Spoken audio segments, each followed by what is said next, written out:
So this is how we're gonna change the language in the Google Maps app on the iPhone, and let's explain that. So if it's your first time on this channel, most definitely subscribe so you do not miss tutorials and videos like this one. So essentially the Google Maps app has some settings which you can tweak, like you can tap on your profile and go to the settings options right there, and you're gonna notice that essentially you have some things to tweak, but not really that much, and it doesn't really include the language. The point is that you can change the language of the Google Maps only by shifting the language of your entire phone. So go to your main settings app, tap on the general, and find the language and region section. So you can find it like that, choose the language to be whatever else, perhaps like reorganize the languages. So you go and choose the English or that other language to be at the top of the list, and it will change it for the entire phone. The whole operating system will be in that language.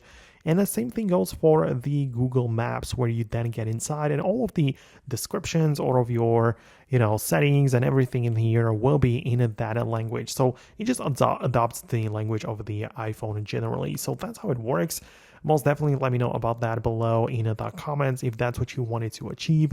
Thanks a lot for watching. Subscribe for more upcoming videos like this one, and I'll see you later.